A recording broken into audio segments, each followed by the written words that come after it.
मध्य प्रदेश भंडार क्रय एवं उपार्जन नियम।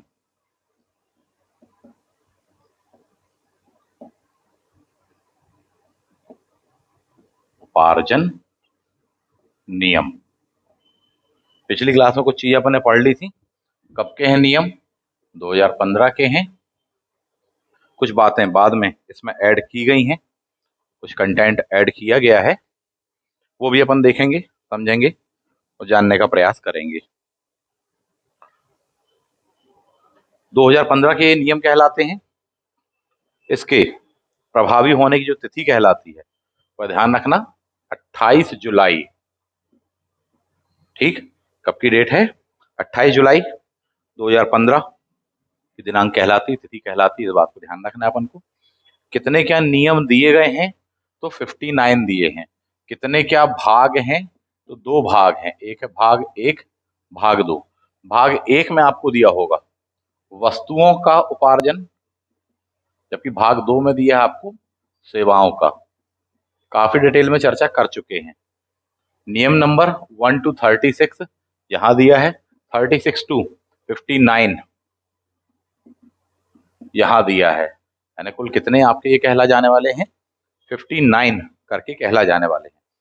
किनके लिए नियम दिए गए हैं? ये राज्य शासन के जितने भी विभाग हैं, चाहे वो यूनिवर्सिटी हो, चाहे कोई डिपार्टमेंट इत्यादि वगैरह हो, उनको कोई सी भी वस्तु खरीदनी है तो उसको खरीदने के लिए, ठीक, भंडार के लिए, क्रय करने के लिए, या किन्हीं सेवाओं का उपार्जन करना हो, प्राप्त करना हो, उनके लिए जो नियम दिए गए हैं वो ये वाले कहलाते हैं। और इन नियमों का पालन करते हुए ही राज्य के सभी विभागों को वस्तुएं खरीदनी है। इन प्रावधानों का अनिवार्यतः पालन करना ही है। एक एक करके इसमें आगे अपन बढ़ते हैं, देखते हैं। नियम नंबर 1, प्रस्तावना दी हुई है आपको, प्रस्तावना। नियम नंबर 2 में आपको दिया हुआ प्रभावशीलता। 3 में आपको दिया गया है उसके बारे में परिभाषाएं, डेफिनेशंस वगैरह करके दी गई हैं आपको। ठीक, पढ़िएगा, पढ़ चुके हैं इसलिए ज्यादा डिटेल में चर्चा नहीं कर रही। नेक्स्ट वन, इसमें कई चीजों को प्राथमिकता की बात कही गई है आपसे। लघु उद्योग, सूक्ष्म, मध्यम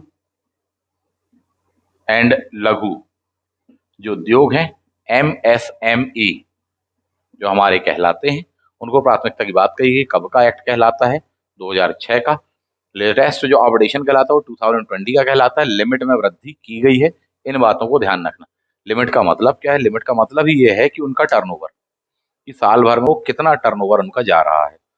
ठीक, 1 से लेके 5 करोड़ बोले सूक्ष्म, उससे ज्यादा जाएगा तो आप अगली कैटेगरी, उससे ज्यादा जाएगा तो अगली कैटेगरी में, ये करके अपन को दिया हुआ है। ठीक, इसमें से भी आपको जो सिस्टम अपनाया गया है वो सिस्टम क्या कहलाता है? टू बिड सिस्टम, यानी कि टेंडर जारी किए जाएंगे। ठीक, इसको ही अपन क्या बोल रहे हैं? टू बिड सिस्टम होने वाले हैं, जिसका टेंडर उचित मूल्य पर होगा, अर्थात राज्य शासन लोक हित में होगा। ठीक, कोई वस्तु खरीदनी है तो अच्छी से अच्छी भी खरीदनी है और कम से कम कीमत पर, प्रतिस्पर्धी कीमतों पर हमको खरीदनी है। इसके लिए ही ये सब चीजें बनाई गई, चाहे कोई वस्तु हो अथवा सेवाएं हो। तो सभी के लिए जो सिस्टम, उसका नाम क्या है? टू बिड सिस्टम है। इसके लिए निविदाएं जारी की जाती हैं, अर्थात टेंडर जारी किए जाते हैं।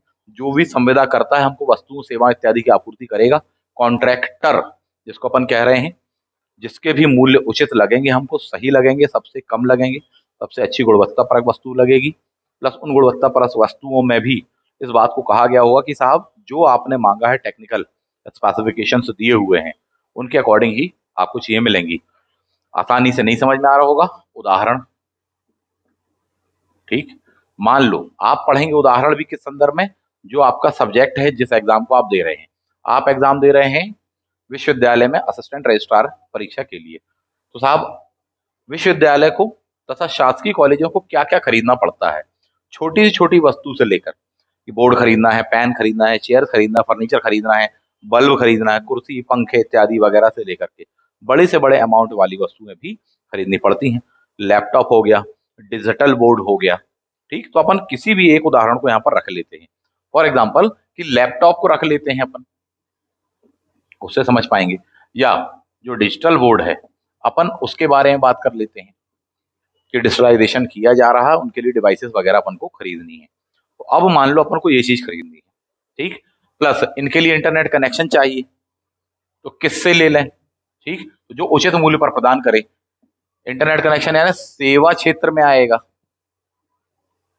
क्लियर है? वस्तु भी खरीदनी है, सेवा भी खरीदनी है, दोनों ही चीज खरीदनी है। लार्ज स्केल पे खरीदनी है, यूनिवर्सिटी के स्तर पर खरीदनी है। बोले साहब कितने लैपटॉप चाहिए? बोले साहब सभी टीचर्स को बांटने हैं। कितने टीचर्स हैं? बोले साहब 1000 है। अब 1000 टीचर्स के लिए अपन को लैपटॉप चाहिए। डिजिटल बोर्ड चाहिए। बोले कितनी क्लासेस हैं? बोले सर 500 क्लासेस। बोले 500 डिजिटल बोर्ड चाहिए। ठीक, इंटरनेट कनेक्शन सभी को चाहिए, उनकी डिवाइसेस को चाहिए। बोले साथ ही साथ मोबाइल भी देने वाले हैं अपन, तो मोबाइल का इंटरनेट कनेक्शन भी अपन देंगे, ताकि कभी को कोई आपातकालीन स्थिति हो, कोविड टाइप की, बोले घर ही से क्लास लीजिए सर जी, और उसकी रिकॉर्डिंग इत्यादि वगैरह चाहिए, उसको अपलोड करना, सारी बातें हैं। तो समय के साथ साथ हम अपडेट कर रहे हैं। तो वस्तुएं तथा सेवाएं दोनों का क्रय, सेवाओं का उपार्जन, इन सिद्धांतों के तहत अपन ये काम यहाँ कर रहे हैं। तो कोई सा भी उदाहरण अपन देख लेते हैं।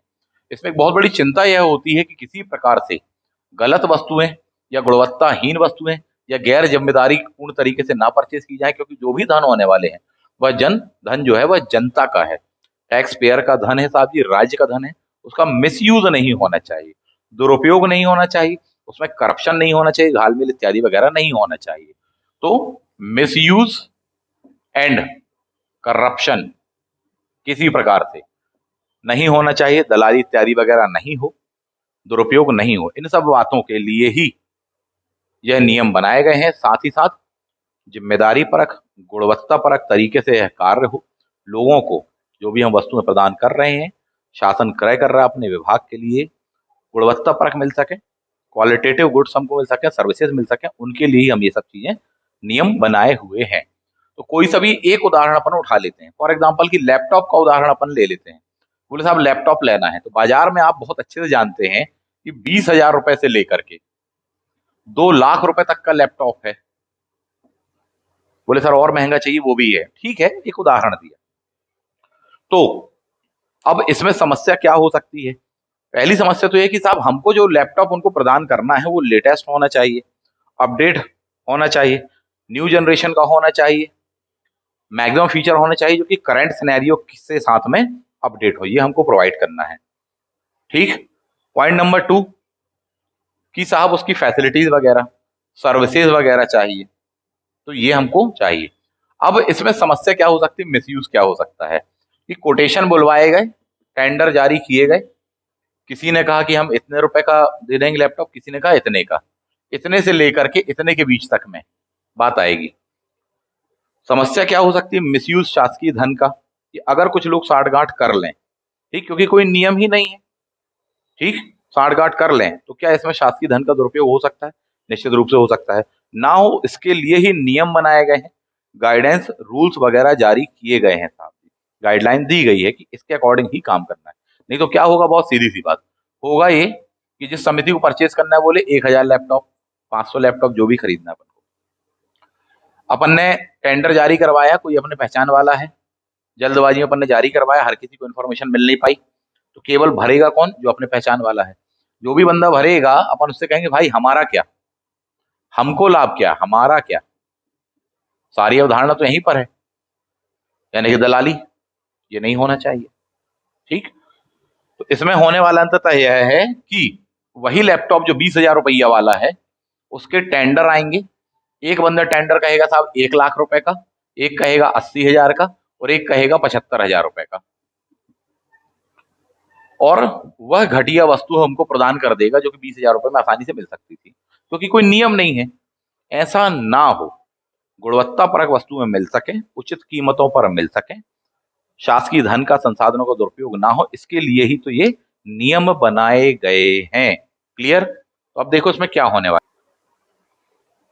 इसमें शासन सबसे पहले ये करेगा कि साहब स्पेसिफिकेशंस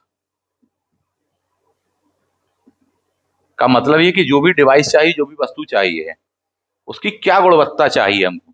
बोले साहब कौन सा जनरेशन चाहिए? बोले सर हमको कम से कम 5th जनरेशन चाहिए लैपटॉप में। बोले प्रोसेसर क्या चाहिए? बोले कम से कम i5 प्रोसेसर चाहिए। रैम कितनी चाहिए, बोले कम से कम 8 GB चाहिए सर हमको। रोम कितनी चाहिए, बोले 1 TB चाहिए। क्लियर है? प्लस सॉफ्टवेयर जो चाहिए, बोले सब हमको लाइसेंस्ड वर्जन चाहिए, नहीं तो इन्हीं सब में तो कटिंग कर दी जाएगी, कीमतों में अंतर आ जाएगा। तो ये स्पेसिफिकेशन कौन जारी करेगा, विभाग जारी करेगा, जारी करना अनिवार्य है, उसके लिए ही ये नियम बनाए गए हैं। पूरा का पूरा प्रोफार्मा होगा कि साहब आप ये वाला जो वस्तु है, टेक्निकल वस्तु है, इसकी ये चीजें हमको चाहिए, अब ये बताओ कि ये पैकेज बना के आप हमें कितने में दोगे। ऐसे करके पूरे मार्केट से बुलवाया जाएगा और जो भी न्यूनतम कीमत होगी उसको क्रॉस चेक किया जाएगा, और जो भी प्रोवाइडर न्यूनतम प्राइस लगाएगा देगा हमको, हम उससे लेने वाले हैं साहब। कहीं पर भी किसी प्रकार का होल नहीं छोड़ा गया है, या नहीं छोड़ने का प्रयास किया गया। होल्स उसके बावजूद भी बना लिए जाएंगे, प्रयास किया गया है कि होल्स ना रहे, लूप लाइन्स वगैरह ना रहे जिनका मिसयूज हो जाए। इसके लिए ही ये सब नियम बनाए गए हैं, टेंडर्स के टाइप बनाए गए हैं, और उनको कैसे क्या करना उनके लिए पूरी प्रक्रिया बताई गई है, दर्शाई गई है, तो जिन पर हम बात कर रहे हैं। ठीक, तो एक एक करके अपन ने चीजों को देखा। नियम नंबर जो 8 कहलाता है, उसमें इस बात को साफ साफ कहा गया है कि कुछ चीजें कुछ रिजर्व जगह से ही खरीदनी है और उनके मानक सुनिश्चित होने चाहिए। फॉर एग्जाम्पल DGS&D से प्लस मध्य प्रदेश लघु उद्योग निगम, अगर कोई ऐसी वस्तु है तो पहली प्राथमिकता आप उनको देंगे, ये चीज कही गई। नियम नंबर 9 में क्या कहा गया, नियम नंबर 9 में कहा गया 20,000 रुपए से कम मूल्य वाली वस्तु यदि है तो उसके लिए टेंडर जो प्रक्रिया की जाने वाली है, जो भी प्रक्रिया अपनाई जाने वाली है, टेंडर नहीं अपना रहे, जो भी प्रक्रिया अपनाई जाने वाली है वह नियम नंबर 9 के तहत।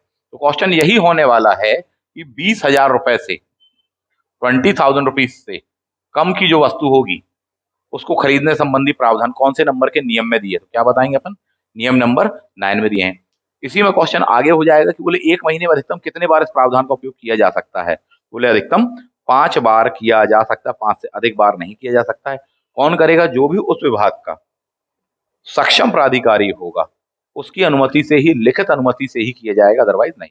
इसके बाद में बोले नहीं सर महंगा खरीदना है, उसके लिए नियम नंबर 10 दिया है। तो नियम नंबर 9, नियम नंबर 10, 20,000 से ज्यादा महंगी वस्तु 1,00,000 रुपए तक की है, उसके लिए है आपको, वहां पर आपको दिया है नियम नंबर 10 करके दिया गया है। यह सामग्री कौन सी होनी चाहिए, अनारक्षित। आरक्षित होगी तो जो भी संस्थान आपको दिए हैं परिशिष्ट आ और बा में आपको उनसे ही लेना है, सबसे पहली प्राथमिकता यह होगी। ठीक, तो आरक्षित वो है, जबकि ये अनरिजर्व वस्तु है। बोले मध्य प्रदेश लघु उद्योग निगम नहीं बनाता सर लैपटॉप, बोले किसमें आएगा, अनारक्षित। मामला क्रिस्टल क्लियर है, कॉन्सेप्चुअल। आगे बढ़ जाते हैं। तो 20,000 रुपए से ज्यादा महंगी हो प्लस 1,00,000 रुपए तक की हो तो वह किस नियम के अंतर्गत आएगी, नियम नंबर 10।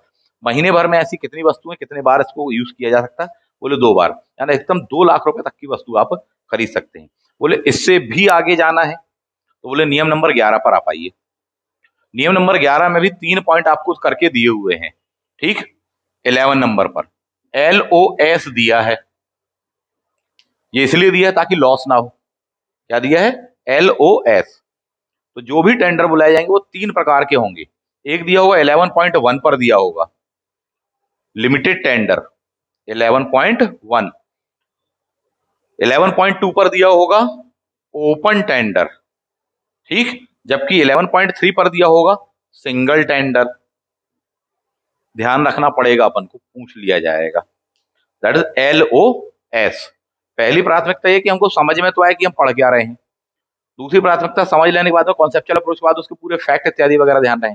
और तीसरी ये कि पूरी कोडिंग रिलेशन इत्यादि वगैरह करके कि साहब एग्जामिनेशन हॉल में हमको कंफ्यूजन ना हो कि सर वो खुली निविदा कहाँ थी। 4 ऑप्शन, 10.0 में, 11.1 में, 11.2 में, 11.3 में, अपन इतने में कंफ्यूज हो गए। नहीं होना चाहिए और ना ही होने देंगे। L फॉर लिमिटेड यानी सीमित, O फॉर ओपन यानी खुली निविदा, S फॉर सिंगल यानी कि एकल निविदा टेंडर के बारे में बात हो रही है। हो गया LOS, लॉस, ये करके अपन को दिया है। सीमित निविदाओं में बात करके वहां पर कही गई है 5,00,000 रुपए तक की, या वही चीजें जिनको नियम नंबर 9 और 10 के तहत नहीं खरीदा जा सकता, तो उसमें 2,00,000 रुपए तक का था, उससे ऊपर की चाहिए तो ये करके आपको दिए। 5,00,000 से ऊपर की भी हो तो वो भी परचेज की जा सकती हैं, वो भी दिया आपको 11.1.6 करके आपको दिया हुआ। तो यानी और महंगी वस्तुएं खरीदना है तो अपन खरीद सकते हैं साहब जी। ठीक, जब भी इसको परचेस करना उससे बड़े अमाउंट के संदर्भ में, तो आपको क्या जारी करना पड़ेगा? टेंडर, जो कि किस सिस्टम पर आधारित होगा? टू बिड, यानी कि कम से कम 3 बेचने वाले व्यक्ति होने ही चाहिए। उनसे आप टेंडर बुलवाएंगे। हमारा प्रयास रहेगा कि ज्यादा से ज्यादा हो, यानी हमको लैपटॉप खरीदना है तो लैपटॉप की आपूर्ति करने वाले हमारे पास क्या हो? ज्यादा से ज्यादा आपूर्ति करता हूँ। 50 लोग बोले सर हम दे देंगे सर लैपटॉप, तो उससे क्या होगा? प्रतिस्पर्धी कीमतें होंगी, कॉम्पिटिशन होगा उनके बीच में।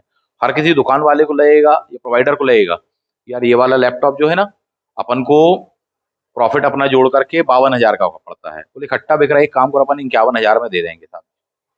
ठीक है, 1,000 रुपये कम प्रॉफिट कमा लेंगे। कोई और सोचेगा एक काम करो अपन 5 ही सौ कमा ले, तो 50,000 में अपन को पड़ता है, 500 रुपये उस प्रॉफिट कमा ले, 50,500 में दे देंगे। तो ये क्या होगा? इससे कंपटीशन में वृद्धि होगी। इसका लाभ किसको मिलेगा? शासन को मिलेगा। शासन को मिलेगा, इसका मतलब है कि राज्य की जो जनता है उसका पैसे का सदुपयोग होगा, लोकहित में हो पाएगा। ये प्रयास करने के किए गए हैं यहाँ पर। तो बार बार सारी बातों का सार यहाँ पर निकल कर आ रहा है, इस बात को ध्यान रख लीजिएगा। चलिए, कम से कम कितने होने चाहिए टेंडर करता, तभी वो टेंडर होगा, वरना वो टेंडर ही कैंसिल हो जाएगा। बोले सर कोई भी लैपटॉप प्रोवाइड करने वाला 2 कंपनियों से ज्यादा कोई आए नहीं सर, बोले नहीं वो कैंसिल होगा, फिर से नया टेंडर जारी करो। टेंडर जारी करने में कम लोग क्यों आए भाई? पहली बात, क्योंकि आपने सूचना ही नहीं दी। आपने उसकी टेंडर जारी किया, उसके लिए एक तिथि कही थी कि साहब इतने दिन के पहले, इतनी तारीख के पहले जमा कर देना अपना टेंडर। आपने बहुत कम टाइम दिया। ज्यादा से ज्यादा हो, प्रयास ये हो, शासन का प्रयास यही रहता है। तो इसके लिए क्या कहा गया है? प्रावधान आपको दिए गए हैं ईमेल से। अगर आपको अनिवार्य रूप से जल्दी चाहिए है तो 7 डेज का टाइम दिया गया है वहां पर। सीमित निविदा में, लिमिटेड वाले में, तो अपन देखेंगे कम से कम 3 पंजीकृत आपूर्तिकर्ता वाली बात कही गई है। ई कॉमर्स जो वेबसाइट्स वगैरह हैं, चाहे अमेजोन, फ्लिपकार्ट, मंत्रा इत्यादि वगैरह हो, उनसे भी अपन ले सकते हैं। उनमें भी कम से कम 3 होने चाहिए। 11.1.5 में आपको ये दिया हुआ है। इन सिचुएशंस को, इन नियमों को फॉलो किया जाना अनिवार्य है। यदि इन नियमों से अलग जा करके कोई वस्तु परचेज की जा रही है तो वह गलत है। और उसमें गलत ये है कि अगर किसी सक्षम प्राधिकारी ने ऐसा कर लिया, इन नियमों को फॉलो नहीं किया, तो उसके ऊपर कार्रवाई की जाएगी। किस चीज के तहत कार्रवाई की जाएगी, यही क्वेश्चन पूछ लेगा।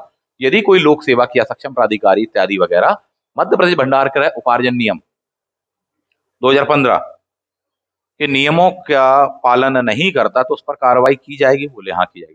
बोले कौन से नियमों के तहत की जाएगी? तो की जाएगी उस सक्षम प्राधिकारी पर जो आचरण नियम बनाए गए हैं, सिविल सेवा आचरण नियम, उसके तहत उसे अनुशासनहीनता माना जाएगा। शो कॉज नोटिस से लेकर सारी कार्रवाइयां की जा सकती हैं।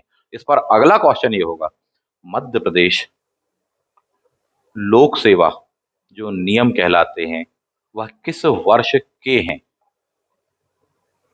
या फिर अखिल भारतीय सेवाओं से संबंधित अनुशासनात्मक जो नियमावली जारी की गई है वह किस वर्ष की है? सिर्फ इतना ही सा क्वेश्चन होगा। अपन कहेंगे सर पूछना था आपको, इसमें से आप कहाँ पूछ लिए, ये तो आउट ऑफ सिलेबस है। नहीं है वो आउट ऑफ सिलेबस, वो रिलेवेंट सिलेबस है साहब। आपने ढंग से उसको देखा नहीं, पढ़ा नहीं, समझा नहीं, कॉन्सेप्चुअल अप्रोच को जाना नहीं, इसलिए दिक्कत में आ जाएंगे। लिख लो, ये आपका होमवर्क है, थोड़ी सा प्रयास करें। आगे बढ़ जाते हैं। सही जवाब है ये। जबकि केंद्र वाले IAS IPS इत्यादि वगैरह के लिए वो गलत है आपका जवाब। तो अध्ययन करिए, ढूंढिए, प्रयास करिए, अपना एफर्ट लगाइए। जरूरी नहीं है कि हम सब कुछ बिल्कुल बनाकर प्रस्तुत कर दें और अपन अनात्मनिर्भर हो जाएं। वैसे देश में आत्मनिर्भर भारत अभियान अपन को चलाना है साहब।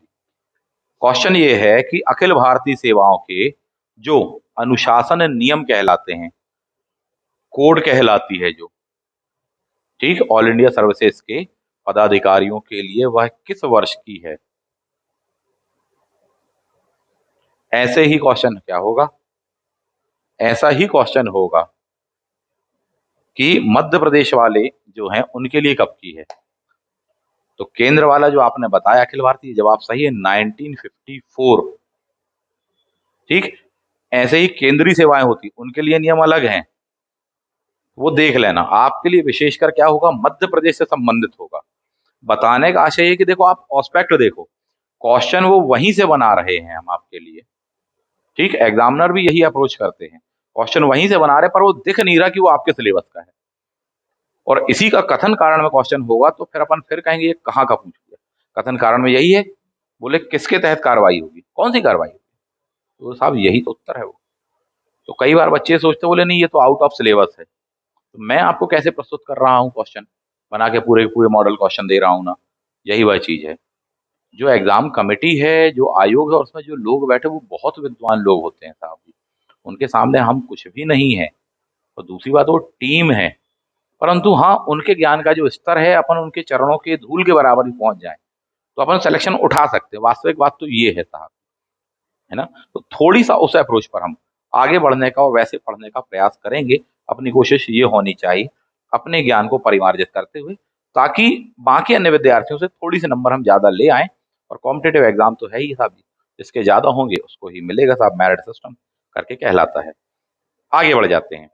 नेक्स्ट है नियम नंबर 12 दिया है, निविदा दरों की स्वीकृति। निविदा यानी टेंडर के बारे में बात हो रही है, ठीक। कैसे क्या स्वीकृति होने वाली है, बोले बाजार दरों को ट्रेस किया जाएगा। एक तो ये कि टेंडर जारी किया, बोले तुम कितने में दे दोगे ये लैपटॉप, बोले 50,500। बोले इसके अलावा भी बाजारों को जाके चेक करो, ऐसा तो नहीं कि यही वाले में अपन को कहीं 40,000 में मिल रहा और जानबूझ के यहाँ पर गड़बड़ की जा रही हो, ऐसा ना हो साहब। विषय वस्तु क्या होती है इसके लिए, टर्म्स एंड कंडीशन वगैरह वो आपको दी है 13 नंबर के नियम है।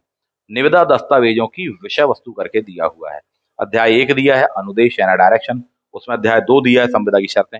इसमें क्वेश्चन यही होगा कि किस नंबर के नियम में निविदा दस्तावेजों की विषय वस्तु दी है, तो बोले 13 नंबर वाले में दी गई है।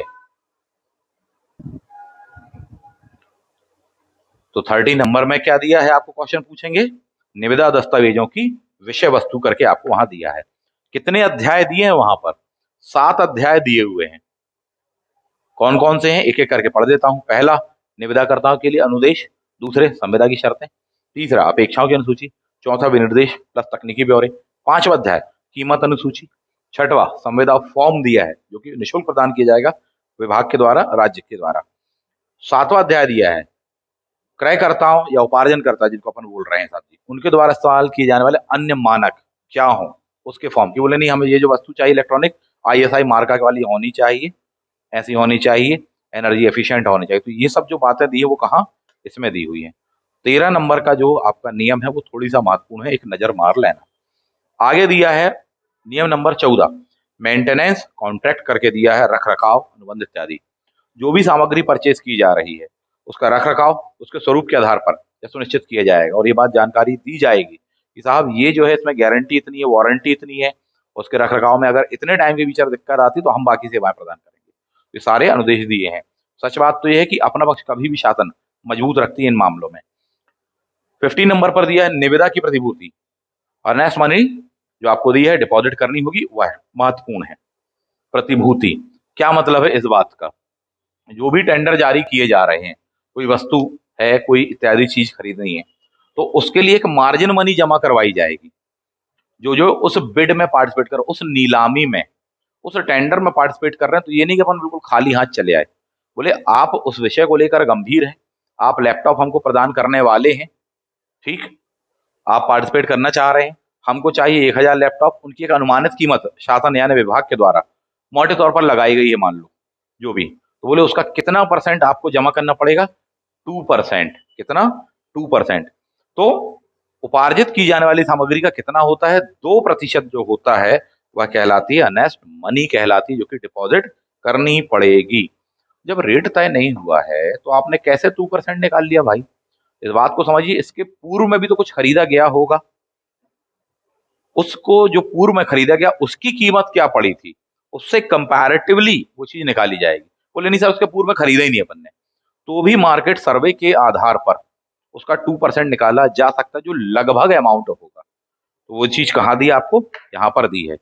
जितने भी लोग बिड में उस टेंडर में पार्टिसिपेट कर रहे हैं उनको यह जमा करनी ही होगी, ताकि इससे उनकी गंभीरता भी पता चले। और दूसरी बात है कि कल को बिड में पार्टिसिपेट करने के बाद में अपन ने बोल तो दिया नीलामी में कि ये वाला जो लैपटॉप हम दे देंगे 50,500 में, कल को आप प्रदान नहीं कर पाए और आपने कहा नहीं हम तो दिवालिया घोषित हो गए, हमारे पास पैसे नहीं है, वो तो हमने यूं ही बोल दिया था, या हम नहीं प्रदान कर सकते किन्हीं भी कारणों से। शासन का तो इतना कीमती समय चला गया ना, महीने 2 महीने की जो प्रक्रिया रही वो तो चली गई साहब, उसका क्या?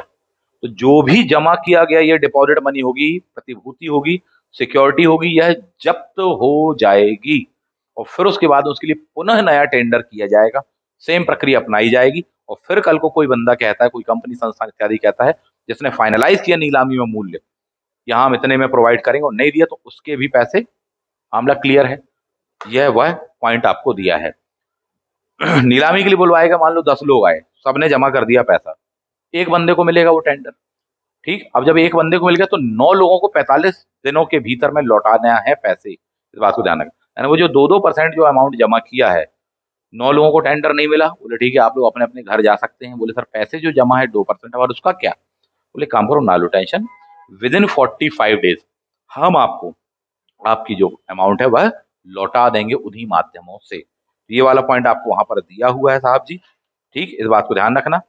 30 डेज है वो लौटाने वाला, जबकि जो अमाउंट जमा करने वाला वो 45 डेज के लिए जमा करना है। इस बात को देख लीजिए, 2% जो जमा करने वाली बात कही गई है वो कितना है, वैध होनी चाहिए। फॉर एग्जाम्पल डीडी जमा किया है, ठीक, या और भी कोई माध्यमों से, तो उसकी वैधता अवधि जो होगी वह 45 दिन की होगी। टेंडर हो जाने के बाद में लौटाना पड़ेगा पैसा, वह लौटाने की जो अवधि है वो 30 डेज है, मैंने 45 बोल दिया था, थोड़ी सा उसको सही कर लीजिएगा, सुधार लीजिएगा। क्लियर?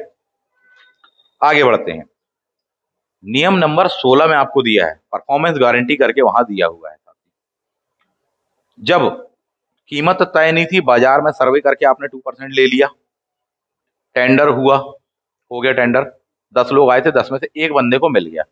अब जैसे एक को मिल गया है जो कि लैपटॉप प्रदान करेगा, वो कह रहा है अगले 4 महीने में हम आपको लैपटॉप दे देंगे। बोले बहुत अच्छी बात है साहब जी, कितने का टेंडर हुआ? बोले टेंडर हुआ है सर 1 करोड़ रुपए का।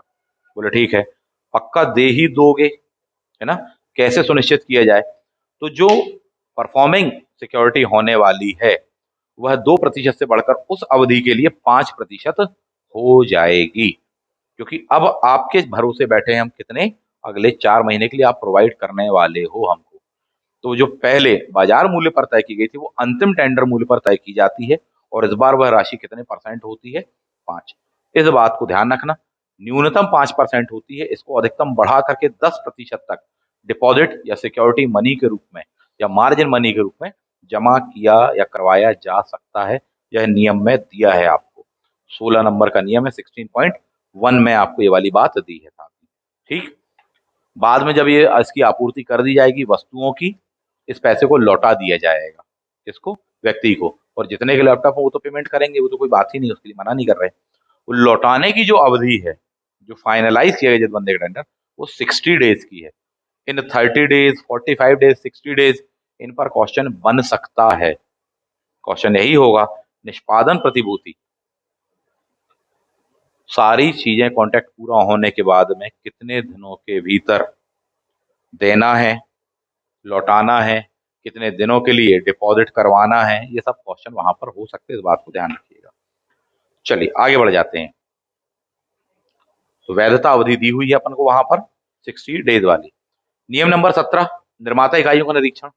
जो भी हमको बनाकर दे रहे हैं विभाग के द्वारा तथा संस्थाओं के द्वारा, जो व्यक्ति या जो टेंडर करता जो कह रहा हम प्रोवाइड करेंगे, उसकी फैक्ट्री, कारखाने इत्यादि वगैरह जो भी उसका परिसर है उसका निरीक्षण किया जाएगा। ये वास्तविक बात है कि नहीं? ऐसा तो नहीं फेक है, डमी कोई कंपनी वगैरह तो नहीं है साहब? निरीक्षण किया जाएगा साहब, क्योंकि इसमें प्रावधान यह भी होता है कि कई बार जो प्रोवाइड करने वाला है, प्रोवाइडर है, वो कहेगा कि सर एक काम करिए, आप पार्ट पेमेंट हमको करिए। शासन इस बात के लिए सहमत भी हो जाता है, एक काम करो, आपका 1 करोड़ रुपए का प्रोजेक्ट है ना, पहली बार में आप हमसे 10 लाख ले लो, 15 ले लो, 20 लाख ले लो, अगली किस्त आप हमसे ले लेना फिर 10 लाख की, फिर अगली ले लेना आप 15 लाख की, ऐसा होता है। तो ऐसा तो नहीं कि साहब जी उसको करने के पश्चात में आपने डिपॉजिट अमाउंट ले लिया हमसे, उल्टा हम आपसे सिक्योरिटी जमा करा रहे हैं 5%, आप हमसे अमाउंट टोटल ले ले रहे हो 15%, 10% का तो फायदा है गायब ना हो जाए ऐसा भी। तो वो चीजें हैं कि साहब उस चीज को क्रॉस चेक करो। और इस सभी में एक बात ध्यान रखना कि कल को वो भाग जाए या कुछ ऐसा हो जाए, या उसके द्वारा प्रोवाइड किए गए जो इक्विपमेंट है वो घटिया क्वालिटी के निकले, जिसमें कहा गया था कि नहीं 2 साल तो कम से कम इसकी गारंटी वारंटी रहने वाली है, या वो चल ही नहीं रही है वो डिवाइस, या कोई वस्तु इत्यादि उपयोग की ही नहीं है, तो उसमें जवाबदेहिता किसकी है? उस पर तो मामला बनेगा ही बनेगा, जिसने टेंडर लिया था, वो तो कोई बात ही नहीं। साथ ही साथ विभाग में जिन लोगों ने उसको अप्रूवल प्रदान किया था, उन पर भी कार्रवाई होगी, इस बात को ध्यान रखिएगा।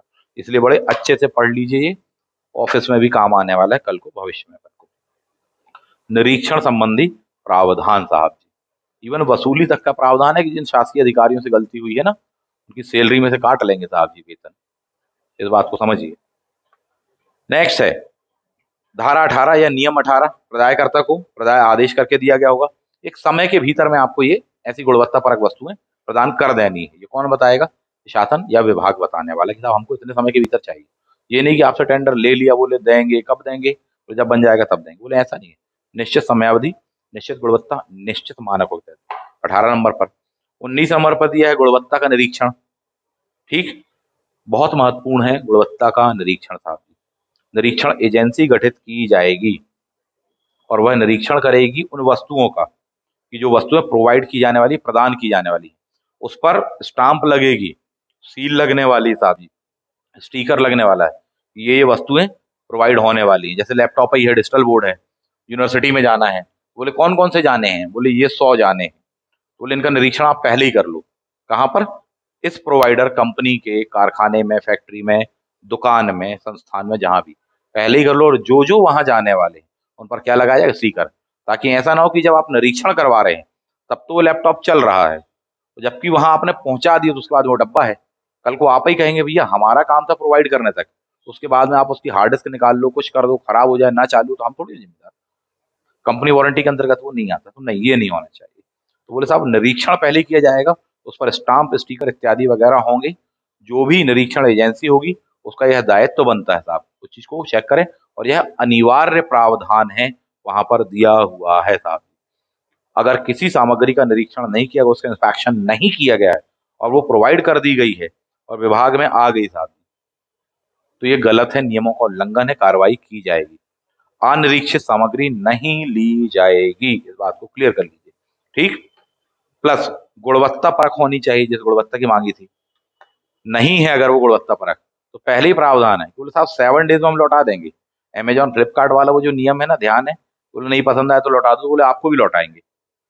अगर आप हमारी इन बातों पर सहमत हो तब आप टेंडर लीजिए, नहीं है सहमत तो कोई दिक्कत नहीं, मत लीजिए, आप पार्टिसिपेट नहीं करिए। आप पार्टिसिपेट कर रहे हैं तो हमारी शर्तें पहले से ये हैं, इन पर आप साइन करिए।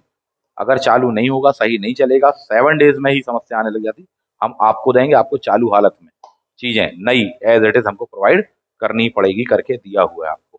तो 7 डेज में अपन उसको जानकारी दे देंगे कि साहब इसमें गुणवत्ता को लेकर, इत्यादि वगैरह को लेकर, क्वालिटी को लेकर समस्या आ रही है।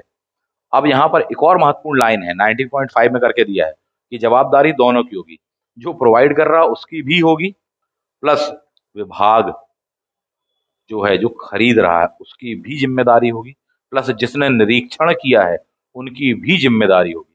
अर्थात जब कार्रवाई होगी तो तीनों पर होगी साहब, इस बात को समझ लीजिए बहुत अच्छे से। 20 पर दिया पेमेंट, बोले हाँ सर पेमेंट करेंगे। पेमेंट के बारे में आपको वहां पर प्रावधान दिया है कि दोनों प्रकार से पेमेंट हो सकता है, पार्ट पेमेंट भी हो सकता है, एडवांस पेमेंट भी हो सकता है। तो बोले एक काम करो, एक ही बार में कंप्लीट पेमेंट कर दे। एडवांस पेमेंट का मतलब ये कि आप प्रोवाइड करने वाले हैं, बहुत बड़ा कॉन्ट्रैक्ट है, सैकड़ों लैपटॉप देने वाले हैं, ठीक, तो काम करो 10 लैपटॉप की आप एडवांस में हमसे पहले ही से ले लो साहब जी, ठीक, तो दे देंगे। और उसमें भी जवाबदेहिता सुनिश्चित की जाएगी सबकी, विभाग, निरीक्षण, प्लस प्रदानकर्ता इत्यादि की। और फाइनली पेमेंट भी किया जा सकता है। अग्रिम भुगतान 20.1 में दिया है, जबकि आंशिक भुगतान 20.2 में दिया गया है।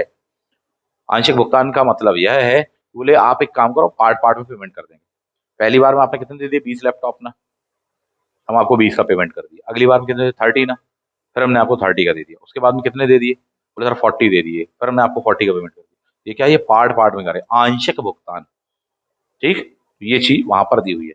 विलंबित भुगतान कि साहब उस बंदे ने, प्रोवाइडर ने गुणवत्ता परक वस्तुएं प्रदान कर दी आपको, निरीक्षण निरीक्षण सब कर लिया, आपके मानकों के अनुरूप है, अच्छा है, अब उसको पेमेंट करिए। तो अपने यहाँ सरकारी विभाग में फाइलें अटक जाती हैं, ठीक, बेचारे हमारे किसान परेशान हो जाते हैं, मंडी में बेच देते हैं कई बार, तो ऐसा नहीं होना चाहिए, ठीक है। वहां पर प्रावधान दिया है 21 में विलंबित भुगतान, महत्वपूर्ण है यह नियम, पूछ लेगा कि विलंबित भुगतान संबंधी प्रावधान कहाँ दिया है, महत्वपूर्ण धारा है 21 में दिया है विलंबित भुगतान। सूक्ष्म लघु मध्यम उद्योग नियम 2006 के तहत उसकी धारा 15 के तहत इस बात को कहा गया है कि पेमेंट आपको 45 डेज में कर ही देनी है। ये वाली बात कही है। बोले सर नहीं कर पाए तो, किन्हीं भी कारणों से, बोले किन्हीं भी कारणों से आप नहीं कर पाए तो इसी अधिनियम की धारा 16 में इस बात को कहा गया है कि जो अब पेमेंट उस बंदे को की जाएगी, उस प्रोवाइडर को, उस कंपनी को या उस दुकान वाले को, वह आरबीआई द्वारा बैंकों के लिए जो ब्याज दर तय की गई है साहब, उससे 3 गुना इंटरेस्ट रेट पर आपको पेमेंट करनी पड़ेगी। ये वाली बात कहाँ दी है? एमएसएमई एक्ट 2006 की धारा 16 में दी है। बोले ये जो अतिरिक्त राशि का पेमेंट करना पड़ रहा है ये कौन देगा? बोले देगा तो शुरुआत में शासन, पर इसकी वसूली की जाएगी किससे? ये पेमेंट डिले किसके कारण हुआ? बोले फाइल सर इस अधिकारी की टेबल पर अटकी रही। क्यों अटकी रही? आप जिम्मेदार हैं, आपसे उसकी वसूली की जाएगी। साथ ही उस रिलेवेंट कर्मचारी अधिकारी से ये प्रावधान कहाँ दिया है? विलंबित भुगतान 21 नंबर के नियम में दिया है। महत्वपूर्ण हो सकता है विद्यार्थियों की दृष्टि से, क्योंकि कल को उन्हें ही यह अधिकारी बनना है। तो एग्जामिनर कहेगा साहब ये वाला नियम याद है, ध्यान है कि नहीं है, कहाँ दिया है? ठीक, तो मान के चलो कि 3 गुना है, 7% मान लो, 7% आरबीआई ने बैंकों के लिए इंटरेस्ट रेट तय करी है, मान लो एक उदाहरण। तो 7 का 3 गुना कितना? 7 दिया 21। बोले 21% पेनाल्टी के साथ में आप उसको लौटाइए, जो भी एक्स्ट्रा अमाउंट हो रहा है रिलेवेंट कर्मचारी अधिकारी से वसूलेंगे। तो 7 दिया हो गया क्या? 21। और ये वाली बात कौन से नंबर की धारा में दी? बोले 21 ही नंबर में दी हुई है, नियम में दी हुई है, ऐसे ध्यान रखना।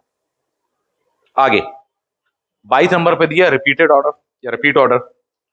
रिपीट ऑर्डर का मतलब क्या है इस बात को समझ लो। रिपीट ऑर्डर का मतलब होता है कि अभी टेंडर हुआ, बोले 100 लैपटॉप चाहिए थे, ठीक है प्रोवाइड कर दिया अपन ने।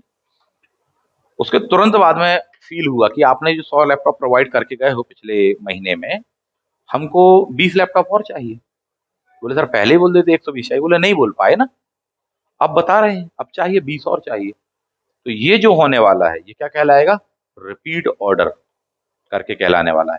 इसकी जो अधिकतम अवधि होती है कि कोई भी ऑर्डर रिपीट ऑर्डर के तहत 6 माह के अंतर्गत ही कैलकुलेट किया जाएगा, यानी पिछले ऑर्डर और नए ऑर्डर के बीच में अधिकतम कितने माह का समय हो सकता है, यही क्वेश्चन बनेगा। क्या होगा उसका आंसर? 6 मंथ करके दिया गया होगा। 6 से ज्यादा हो रहे हैं नहीं कैलकुलेट किया जाएगा रिपीट ऑर्डर में। ऐसा क्यों है इस बात को समझिए। रिपीट ऑर्डर प्रशासन या शासन या विभाग अपनी सुविधा की दृष्टि से उपयोग कर सकता है। कैसे? पिछले बार ये वस्तु अपन ने कितने की खरीदी? बोले 50,500 रुपए की। बोले अब फिर से नया 20 लैपटॉप के लिए ऑर्डर अपन मंगवाएं, फिर टेंडर करें, फिर टाइम लगेगा, फाइनलाइज होगा। बोले इसकी वजह क्या है? पिछले बार जिस बंदे को दिया तो उसी को ना दे दें अपन, अच्छी वस्तुएं प्रदान की है उसने, उसी को दे देते हैं अपन। बोले ठीक है। यह किसके अंतर्गत आएगा? रिपीट ऑर्डर के तहत आएगा। जो प्राइस उसमें तय हुई थी बोले इसी प्राइस के तहत दे दो।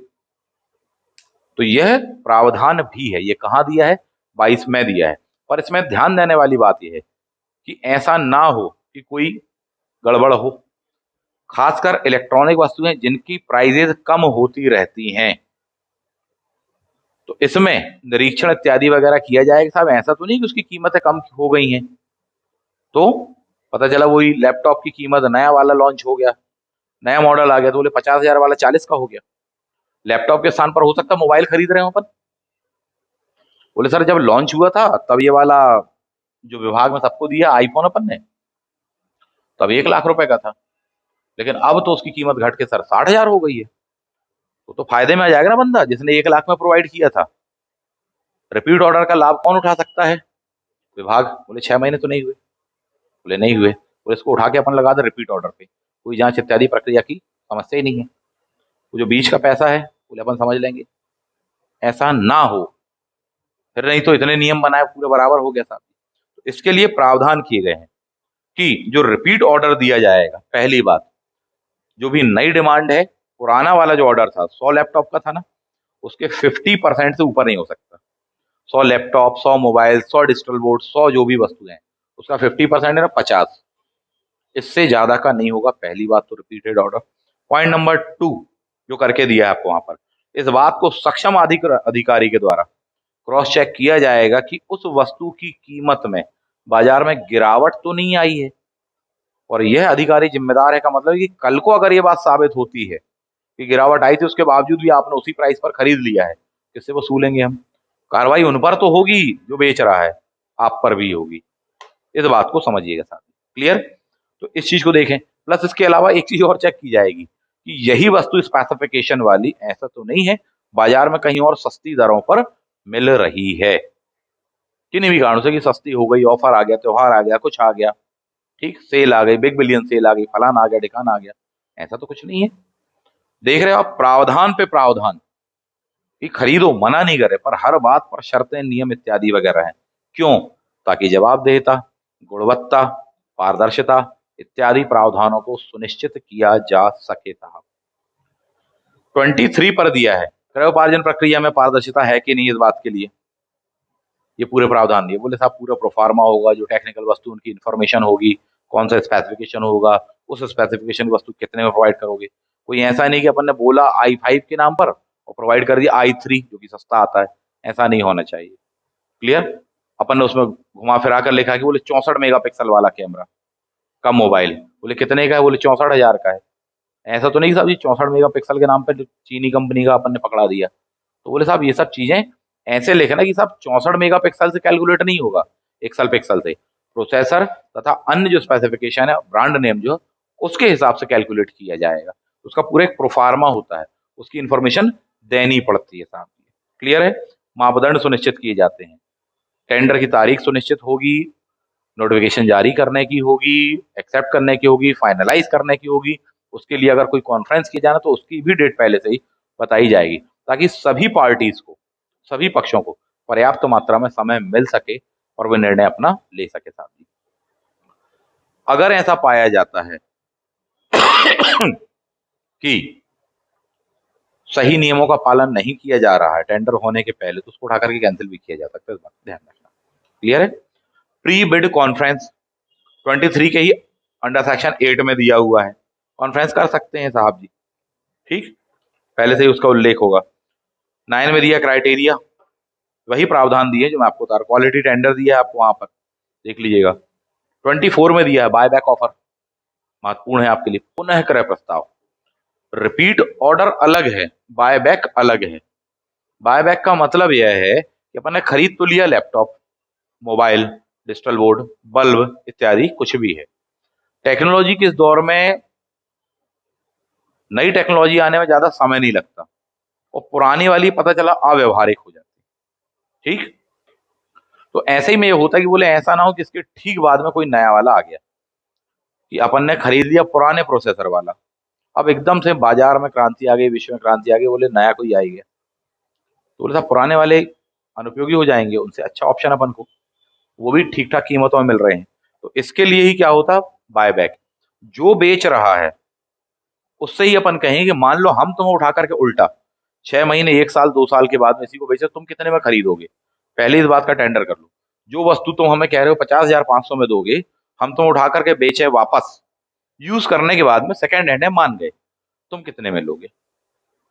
तो बोले सर हम, अगर आप 1 साल के अंदर बेच देंगे तो सर हम 10,000 में ले लेंगे, ठीक, 2 साल में तो बोले सर हम 5,000 में लेंगे, इससे पुरानी हम लेंगे ही नहीं।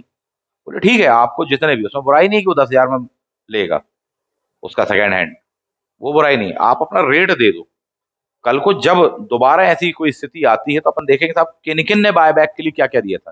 बोले इस बंदे ने 10,000 कहा था, जबकि दूसरे वाले ने कहा सर 12,000। बोले टाइम अवधि उतनी हुई है, बोले उठा करके किसको बेचेंगे, 12,000 वाले को अपन बेच देंगे। बात समझ में आ पा रही है?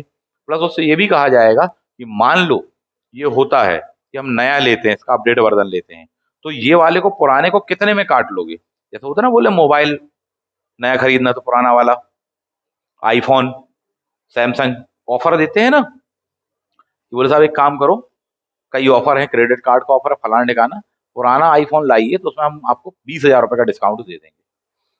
तो ये होता है। सैमसंग वाले बोल रहे हैं कि हाँ पुराना सैमसंग ले आओ, सैमसंग कस्टमर हो, हम आपको 10,000 का डिस्काउंट दे देंगे। तुम कितने का दोगे जब हम तुम्हें तुम्हारा यही वाला लौटाएं और नया इससे अपग्रेड वाला लें? तो बोले सर 1 साल के भीतर आप करेंगे तो 5,000, 10,000 इत्यादि जो भी हो। बोले आप अपना अपना रेट दे दीजिए। ये कहाँ दिया है? बाय बैक ऑफर 24 में। मामला क्रिस्टल क्लियर अपन को समझ में आ गया। 25, प्रदेश के उद्योगों को प्राथमिकता। 25 में प्राथमिकता दी है। किनको प्राथमिकता देंगे? जो राज्य के उद्योग हैं उनको, क्योंकि कुछ भी खरीदना हो सकता है, लैपटॉप भी हो सकता है, डिजिटल बोर्ड भी हो सकता है, फर्नीचर भी हो सकता है, कपड़ा भी हो सकता है, बल्ब भी हो सकता है, पंखा भी, कुछ भी वस्तु खरीदी जा रही है। जितने भी आप यूनिवर्सिटीज में उपयोग होते देखते हैं वे सारी वस्तुएं, ये टिश्यू पेपर ही है, मैं तो कह रहा हूँ छोटी सी, बिल्कुल हो सकता है साथी। बल्ब खरीदना है, वायर खरीदना है, पैर पहुंचने के लिए अपन को डोरमेट इत्यादि वगैरह कुछ, बोले हाँ सब कुछ भी। तो बोले वहां पर आपको दिया है। तो बोले जब ये जो वस्तुएं जरूरी थोड़ी अमेरिका ही से मंगवाएं या कोई मल्टीनेशनल कंपनी से ही मंगवाएं, पहली प्राथमिकता किसको देंगे? और उनमें से भी कहाँ के लघु उद्योग इत्यादि वगैरह? बोले राज्य वालों को देंगे साहब जी। इस बात को समझिए। तो प्राथमिकताएं, पास है प्राथमिकता, पास है 25 में दिया है, ये ध्यान रख लेना। 25 के अंतर्गत कई सेक्शन दिए हैं, 25.1, 2, 3 इत्यादि वगैरह करके ऐसे पॉइंट दिए हैं। वहां पर जो 25.1 में लिखा बहुत महत्वपूर्ण है वो आपके लिए। प्राथमिकताओं में बात यह कही गई है कि अगर आपूर्तिकर्ता मध्य प्रदेश वाला मिल जाता अपन तो अपन तो 100% ऑर्डर उसी को दे देंगे। बोले साहब तुम ही आपूर्ति करो, राज्य के उद्योगों को बढ़ावा देंगे। पॉइंट नंबर 2, कंडीशन नंबर 2, कि बोले नहीं सर, जिस वस्तु को हम परचेज करना चाह रहे हैं उसका जो प्रोवाइडर है, दो हैं या कई हैं, उनमें से कुछ मध्य प्रदेश राज्य के हैं, कुछ बाहर के हैं। और समस्या यह है कि जो बाहर के राज्य का है सस्ता दे रहा है, जो हमारे राज्य का है वो महंगा दे रहा है। बोले अब कैसे सॉल्व करोगे? तो वहां पर प्रावधान दिया गया है कि 50-50 वाली बात कही गई है। 50%, 50% किससे ले लो? राज्य के बाहर से। वो 50% किससे ले लो? राज्य के अंदर के संस्थानों से साहब जी। इस बात को वहां पर कहा गया है साहब जी। क्लियर? आगे एक और पॉइंट वहां पर दिया हुआ है 25.2 में, कोटेशन प्राइस वगैरह को लेकर के, कि दोनों में ही, बोले राज्य के बाहर से खरीदो चाहे अंदर से, दोनों में प्राथमिकता किसको दोगे? एमएसएमई को दोगे। ठीक। राज्य के जो एमएसएमई है उसकी कीमत ज्यादा जरूर है, ठीक, बाहर वाले की कम है, तो 50-50 वाली बात तो वहां हो गई। अब जो राज्य वालों से अपन ले रहे हैं, राज्य के जो एमएसएमई है अपने ही राज्य के, वहां पर एक पॉइंट आएगा L1 प्लस 15%। L1 प्लस 15% ये वहां लिखा होगा, 25.2 में करके दिया है कि ये प्राइस दी गई है। इसका मतलब यह है कि राज्य के वे एमएसएमई अपनी प्राइस तय हुई किसी वस्तु को लेकर, राज्य के बाहर वाला प्रोवाइड करके हम 10,000 में दे देंगे कोई वस्तु, ठीक है, राज्य के बाहर वाला क्या कह रहा है? 10,000 में दे देंगे वो वस्तु। जबकि राज्य के अंदर वाले यानी हमारे राज्य वाला जो है वो कोई कह रहा है सर हम 12,000 में देंगे, कोई कह रहा है 15,000 में देंगे, कोई कह रहा है हम 20,000 में देंगे।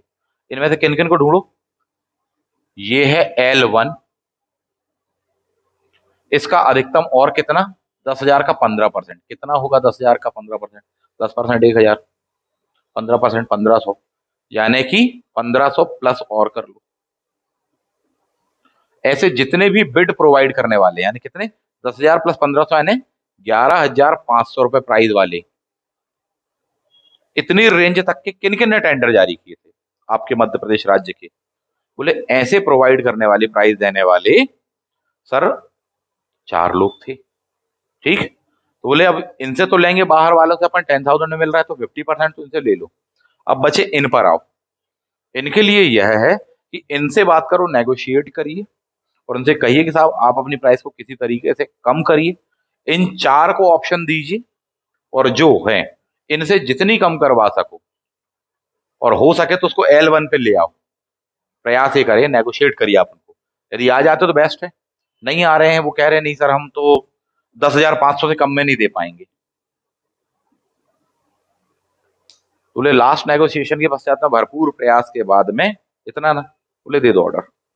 ये वो प्रावधान क्या दिया आपको, L1 प्लस 15% करके दिया है।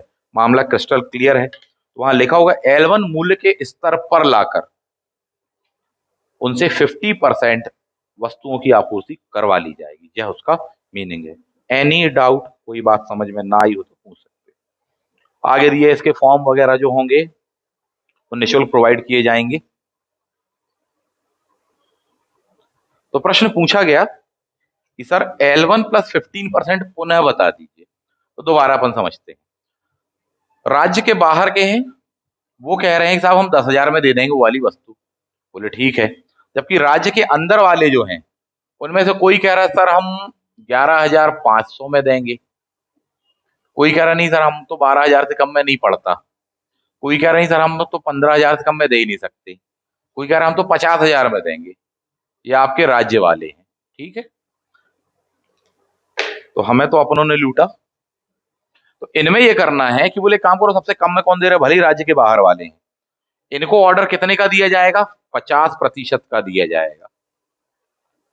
100 वस्तुएं खरीदनी है तो बोले 50 तो खरीद लो, किन से, बाहर के राज्य वालों से। लेकिन बात कही थी कि प्राथमिकता किनको देनी, राज्य वालों को देनी है, ये बात कही थी ना। बोले अब आगे क्या, बोले कितने लोग आए थे टेंडर जारी करने, बोले सैकड़ों लोग आए थे सर, सैकड़ों कंपनी दुकान वाले आए थे। ठीक, बोले इनमें क्या करो कि L1 प्लस 15% को ढूंढो। इसका मतलब यह है कि आपने ये कितने में दिया, 10,000, इसको मानोगे आप कितना, L मान लो, कितना, 10,000 को आप L मान लीजिए। और बोले इसके बाद में राज्य के जो है, मध्य प्रदेश राज्य के, आपके राज्य के जो है 10,000 से कितनी ज्यादा कीमत वाले, बोले 15%। 10,000 का 15% कितना है, बोले 1,500, यानी प्लस 1,500, टोटल कितना हो गया, 11,500। बोले इतने तक में जिन जिन ने टेंडर जारी किए थे राज्य वाले, उनको बुलवाओ, कहना सर मिलना चाहते हैं आपसे। बोले ऐसे कितने लोग थे, मान लिया कि बोले ऐसे 4 लोग थे, 4 दुकान वाले थे, 4 संस्थान थे, ठीक है। उनको बुलवाया, उनसे कहा कि देखो भैया तुम्हें 50% का ऑर्डर मिल सकता है, परंतु तुम लोग अपनी कीमतों को, निवेदन है कि थोड़ी सा कम कर लो, तो आपको इतने का मिल जाएगा। वो भी इस प्रावधान के तहत क्योंकि राज्य के उद्योगों को प्राथमिकता देनी है। राज्य के आप लघु उद्योग है, मध्यम उद्योग है इत्यादि हैं, उनसे बात करो, उनको नेगोशिएट करिए, आप उनको नेगोशिएट करिए। और इनको ये जो प्राइस है, ये प्राइस वाले सिर्फ इनसे बात करोगे। अब ये 4 लोग हों, चाहे 10 लोग हों, चाहे 40 लोग रहे हों, और उनको कहां तक लाओ, L तक लाओ, L1 तक लाओ, ठीक। L1 पर लाने के पश्चात में आप इनसे पूरा खरीद लो, कि इनसे बोलो कि साहब आखिरी में हम 10,000 में खरीद सकते हैं, और वो कहेंगे नहीं सर हम नहीं दे पा रहे। तो बोले अच्छे काम करो, तुम बताओ भैया तुम कितने में दे दोगे। बोले सर हम, एक बंदा कहेगा, एक कहेगा, बोले सर हम लास्ट आपके लिए 11,500 कर देंगे। बी कहेगा सर हम 11,000 कर देंगे। कोई सी नाम का बंदा कहेगा कि सर हम लास्ट 11,000, 10,500 में दे सकते हैं। नेगोशिएट हुआ ना, रेट टूटा। बोले ये जो बंदा बोल रहा है ना सबसे कम, इसको पकड़ो। और हो सकता है कि नेगोशिएट करने पर कोई डी बंदा ही मिल जाए, वो कह रहे सर एक काम करो हम आपको 10,000 में दे देंगे, चलिए। तो आप कहां तक ले आए नेगोशिएट करके उसको, L1। तो यथासंभव L1 तक लाने का प्रयास करिए, ठीक। और यदि वो आ जाता वहां तक 10,000 तक, बेस्ट है, वो तो 100% दे सकते अपन तो। नहीं आ रहा, ठीक। बोले सर 10,500 लास्ट है, तो इनको ही दे दो क्योंकि ये राज्य के हैं, कितना, 50। मामला क्रिस्टल क्लियर है। इसको ही कहा गया वहां पर L1। इन लोगों से बात कीजिए करके कहा है साहब, और उनकी क्षमताओं के अकॉर्डिंग। क्षमताओं के अकॉर्डिंग का मतलब ये है, ये कह रहा है सर हम 10,500 में देंगे, लेकिन आपको कितने चाहिए वो वस्तुएं, बोले हमको 50 वस्तु चाहिए। बोले नहीं सर हम ज्यादा से ज्यादा आपको बनाकर दे देंगे इस कीमत पर, 30 वस्तुएं। बोले काम करो तुम दे दो 30। दूसरे को पकड़ो, वो क्या कह रहा है, वो कह रहा है सर 11,000 से कम में नहीं देंगे। बोले कितनी दे दोगे, बोले बाकी 20 हम आपको दे देंगे। तो बोले 20 उससे ले लेना, 30 किससे ले लो, इससे, 20 किससे ले लो, उससे। तो ये चीज कही जा रही है, इसमें फायदा किसका होगा, कम से कम राज्य का, शासन का तो होगा। ये वाली बात वो कही गई है साहब। मामला क्रिस्टल क्लियर है। चलिए आगे बढ़ जाते हैं। तो 50% वाला सेक्शन वहां पर दिया है 50% और 15% वाले, ये 2 पॉइंट कहे गए हैं, इनको ध्यान रखिए सर जी। प्रतिभूति राशि में राज्य के जो उद्योग हैं आप उनको छूट दी गई है, बोले नहीं भुगतान इत्यादि मामले में छूट रहेगी आपको। 26 में दिया है आरक्षित सामग्री के क्रय की प्रक्रिया हर विभाग की अलग अलग। 26 में कई पॉइंट दिए हैं, वहां परिशिष्ट आ भी दिया होगा, बा भी दिया होगा। परिशिष्ट आ का मतलब ही ये है कि आ वाले के लिए जो रिजर्व की गई लिस्ट आपको लास्ट में दिया है, मध्य प्रदेश लघु उद्योग निगम जो है परिशिष्ट आ में दिया है, उसकी वस्तुओं की लिस्ट दी है कि ये वाली वस्तुएं किससे ली जाएंगी, इनसे ही ली जाएंगी। जबकि परिशिष्ट बा वाली वस्तुओं में 3 संस्थानों के नाम दिए, वो वस्तुएं केवल उनसे ही ली जाएंगी। तो ये पूरी पूरी प्रक्रिया करके दी है। अब जब परिशिष्ट आ के तहत ही अपन खरीद रहे हैं, कौन सी वस्तुएं हैं ये सब आरक्षित वस्तुएं हैं। इनका मतलब है कि ये वस्तुएं किन्हीं अन्य से नहीं खरीदी जाएंगी। सामान्य परिस्थितियों में, आपातकालीन स्थिति है, वो प्रोवाइड करने में सक्षम नहीं है, विद इन टाइम देने में सक्षम नहीं, या हमें जल्दी चाहिए किन्हीं भी कारणों से, बोले आपातकाल है, बुरी स्थिति है, जरूरत ज्यादा है, लॉकडाउन लगा हुआ है, कोविड की परिस्थिति, कुछ भी वजह हो सकती है, तब फिर अपन कर लेंगे बोले नियमों से इतर जाके। नहीं तो वो जो लिस्ट दी गई है, अगर उनमें से कोई वस्तु खरीदनी है, आ सेक्शन की है तो इनसे ही खरीदोगे, बा वालों को से ही खरीदोगे। ये वाला पॉइंट वहां पर दिया गया था। क्लियर? परिशिष्ट आ में वहां पर आपको प्रावधान दिया गया होगा, टेंडरिंग होगी, ठीक है। वहां पर यह आपको दिया हुआ है कि 26.1.4 में एक विपणन समिति का गठन किया जाएगा, अर्थात जो खरीदने वाली, ठीक, इस समिति में दोनों होने वाले, दोनों यानी जो विभाग खरीद रहा है वह भी मेंबर के रूप में होंगे कुछ सदस्य, प्लस जो दे रहा है यानी मध्य प्रदेश लघु उद्योग निगम, उसके भी सदस्य होंगे। वहां पर साफ साफ लिखा होगा इस समिति में, क्वेश्चन यही होगा न्यूनतम कितने सदस्य होंगे, वहां लिखा होगा 5। न्यूनतम सदस्य कितने होंगे? 5 सदस्य होने वाले हैं। वित्तीय वर्ष के प्रारंभ में इसका गठन किया जाएगा, आगे कार्रवाई की जाने वाली, इस बात को ध्यान रखना। अधिकतम सदस्य नहीं लिखे, यानी 7 भी हो सकते हैं, 8 भी, 10 भी, 15 भी, 25 भी हो सकते हैं। न्यूनतम कितने सदस्य होंगे वहां पर दिया है, समिति के सदस्यों की न्यूनतम संख्या 5। ये पॉइंट हमको याद रखना पड़ेगा, बाकी समझने वाले एस्पेक्ट हैं, कॉन्सेप्चुअल एस्पेक्ट है, ये फैक्चुअल एस्पेक्ट है और अच्छे से ध्यान रखना पड़ेगा। ये किस संदर्भ में बात हो रही? मध्य प्रदेश लघु उद्योग निगम परिशिष्ट आ वाली जो समिति है उसके बारे में बात हो रही है। क्लियर? भुगतान इनको कैसे करेंगे? वल्लभ भवन इत्यादि वगैरह के माध्यम से किए जाएंगे, वहां की ट्रेजरी कोषालय जो कहलाता है वहां से किया जाएगा। जो भी आप उनसे खरीद रहे हैं, विभाग खरीद रहा है, शासन उनसे खरीद रहा है, क्रयादेश मिल जाने के बाद वहां 30 डेज वाली बात करके दी होगी कि साहब मध्य प्रदेश लघु उद्योग निगम को अपन ने वो ऑर्डर दिया कि सर हमको ये प्रोवाइड करिए, इतनी इतनी कीमत है इत्यादि वगैरह तय हो गई। तो मध्य प्रदेश लघु उद्योग निगम द्वारा संबंधित विभाग को क्रयादेश प्राप्त होने के 30 डेज के भीतर अपनी कार्रवाई से अवगत कराया कि हम कितने दिनों में दे देंगे, उनमें से कितनी वस्तुएं शुरुआत में दे देंगे, सारी वस्तुएं कब तक दे देंगे, ये सब पूरी इंफॉर्मेशन देगा कौन? मध्य प्रदेश लघु उद्योग निगम। ऑन दी पेपर देने वाले हैं, विद इन कितने डेज में आपको देनी इन्फॉर्मेशन? 30। ये पॉइंट दिया है आपको 26.1.6 में दिया है साथी। ठीक, अगला आ जाओ 26.1 में सीधी बात ये है परिशिष्ट आ दिया है, जबकि 26.2 में परिशिष्ट बा दिया है। एक एक बात बहुत बारीकी से समझाने का प्रयास कर रहा हूं, सिखाने का प्रयास कर रहा हूं। मैं भी चाहता तो फट से टाल देता, यूं ही बता देता और आप समझ भी नहीं पाते कि आपको पूछना क्या है, कंफ्यूजन बने रह जाते और आसानी से जैसा बाकी लोग करते हैं कि बोले हाँ ठीक है बाद में पूछ लेना, टाल दिया। नहीं, मैं एक एक बात बहुत बारीकी से समझा रहा हूँ और ये इसलिए दोबारा बता रहा हूँ, जिस मेहनत के साथ में, जिस शिद्दत और जिस बारीकी के साथ में मैं आपको बता रहा हूं, जबकि मेरा एग्जाम नहीं है आपका है, उसी शिद्दत, मेहनत, ईमानदारी के साथ में आप भी पढ़ना, यही मेरा शुल्क होगा। याद रखना इस बात को, क्योंकि जब आप ऐसे पढ़ोगे ना तब सिलेक्शन उठाओगे, वरना जो व्यक्ति, जो विद्यार्थी, जैसे मैं पढ़ा रहा हूं, एक एक पॉइंट बता रहा हूं, जिसने ऐसा तैयार किया ना, उससे ज्यादा नंबर ला पाना बहुत टेढ़ी खीर होगी, याद रखना, क्योंकि ये मुझे तैयार करने में 4 दिन लगे हैं। हो सकता है कि कोई ऐसा विद्यार्थी हो या कोई ऐसा गाइडेंस प्राप्त कर गया बच्चा हो, क्यों नहीं, हो सकता है, उसने अगर ऐसे तैयार किया, उससे पार पाना टेढ़ी खीर होगी। तो आप भी इस तरह से गंभीरता और गहराई से मेहनत करना, इस उद्देश्य से मैं बता रहा हूं। इसलिए नहीं बता रहा हूं कि मेरी प्रशंसा करो, मैं कितनी गंभीरता कितनी गहराई से बता, इसलिए नहीं बता रहा हूं।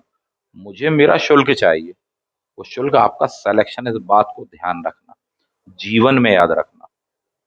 बाकी जो आपने फीस दी है वो तो कुछ नहीं है, चंद कागज के टुकड़े हैं, जीविका चलाने के लिए मजबूरी है वह प्राप्त करना, इसलिए याद दिला रहा हूँ।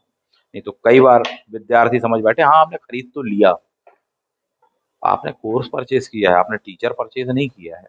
समझो इस बात को, आप उसकी ईमानदारी को परचेज नहीं किया, उसकी शिद्दत को परचेज नहीं किया है, उसके जुझारूपन का, उसके प्रेम का, उसके समर्पण को आपने परचेज नहीं किया, आपने कोर्स बस परचेज किया हुआ है।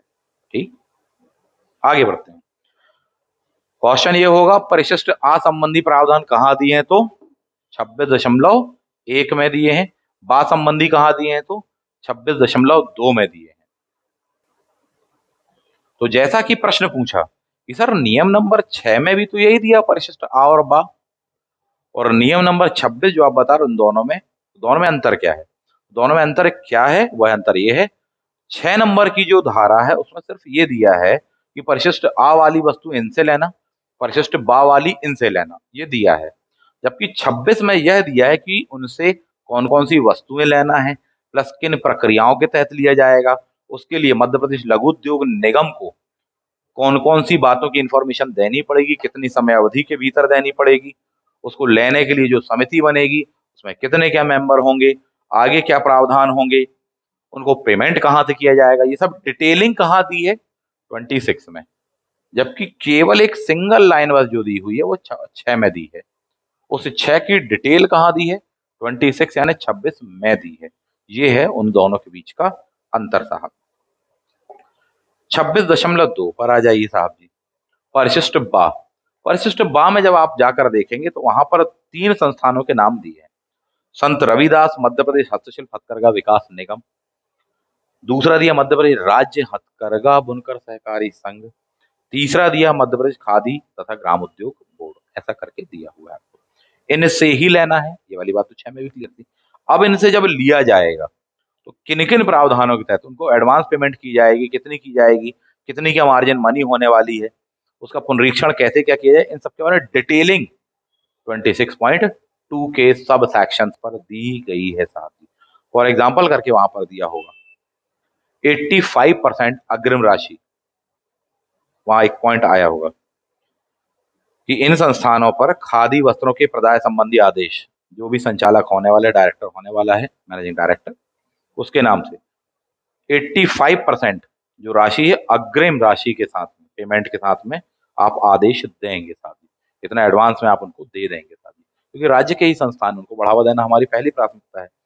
तो अंदर की जो आगे की डिटेलिंग है वो कहाँ दी है, वो यहाँ दी हुई है। और आगे बढ़ जाते हैं, 26.2.1 में करके दिया है, जो भी सामग्री क्रय की जा रही है उसकी संलग्न तालिका निम्न अभिकरणोपार्जन करता हूं इत्यादि से की जाएगी, उसके बारे में प्रावधान दिए था। ठीक, बिना अग्रिम राशि के वस्त्र अन्य सामग्री के आदेश मान्य नहीं किया जाएगा, ऐसा दिया है। आरटीजीएस एनईएफटी के माध्यम से आपको पेमेंट करना पड़ेगा। बहुत सारगर शब्दों में कहें, इन संस्थानों को खरीदना है तो रिलेवेंट विभाग को, राज्य शासन को 85% पैसा एडवांस में देना पड़ेगा, क्योंकि वो लोग बेचारे वैसे ही घाटे में चलते हैं। तो सर हमारे पास पूंजी नहीं, कहाँ से बनाए, एक और हमको उसको बढ़ावा देना है, तो बोले क्या करो, उनको एडवांस पेमेंट करो, क्योंकि वो राज्य शासन के ही है। कितना पेमेंट कर दो एडवांस में, बोले 85 कर दो, बोले अब प्रोवाइड करो। ठीक, आपको 85% मिल गया संस्थान, अब आप हमको कितने क्या दिनों में प्रोवाइड करने वाले हैं, कितनी क्या क्वांटिटी होगी, कैसा क्या रहेगा, इस बारे में आप हमको लिखित में जानकारी कितने दिनों के भीतर दे दो। ऊपर आया था प्रावधान 30 डेज के भीतर में आप रिलेवेंट विभाग को इंफॉर्मेशन देंगे, ये उसका मतलब है साहब। आगे बढ़ जाते हैं 26.2.4, 15% राशि का भुगतान जब आप वस्तुएं प्रदान कर देंगे उसके पश्चात में विद इन अ मंथ, 1 माह के भीतर किया जाएगा। किसके द्वारा? रिलेवेंट विभाग के द्वारा। ये दिया है आपको, तो 26.2.4 में ऐसा लिखा हुआ है। ये नियम है, इनको फॉलो करना कंपलसरी है। आगे बढ़ जाते हैं। कुटीर एवं ग्रामोद्योग विभाग के द्वारा इसके प्रक्रिया संबंधी विस्तृत जो निर्देश होंगे वो दिए जाएंगे, ऐसा करके लिखा हुआ है। 27 में दिया है, कारागार में जो व्यक्ति हैं, जेल में जो लोग हैं, वो भी अनेक काम करते हैं, वस्तुएं बनाते हैं। जेल विभाग खुद ही बनवाता है उनसे, बदले में उनको मजदूरी भी देता है। उनकी बनी हुई वस्तुएं कौन खरीदेगा? बोले अपन ही खरीदेंगे। ऐसी वस्तुएं जो वो बना कर देते हैं उनसे खरीदेंगे, निर्धारित दरों पर ली जाएंगी, कोई टेंडर नहीं बुलवाया जाएगा, क्योंकि जेल में रॉ मटेरियल भी राज्य शासन दे रहा है, राज्य शासन के अधीन ही है वो लोग जो बना रहे हैं। राज्य शासन उनको उनकी मजदूरी दे चुका है, जेल से जब वो छूटे थे जय और वीरू, तब अपन उनको पेमेंट कर चुके हैं। ये वाली बात बहुत क्लियर है। तो अपन अपनी कीमतों पर जो तय की गई हैं उचित, यानी राज्य शासन, उन कीमतों पर लेगा वो वस्तुएं। किनसे? कारागार। नेक्स्ट वन, अन्य भी दिया हुआ है। अधिसूचित कुछ शासकीय विभाग है राज्य शासन के जो कि ये वस्तुएं बना रहे हैं, उनसे भी लेंगे साथी, तो उनके लिए भी प्राइस के लिए टेंडरिंग वगैरह वाली बात नहीं है, पहले ही राशि तय की जा चुकी होती है साथी। ध्यान देने वाली बात ये है, इसमें क्वेश्चन और भी क्या बनेगा?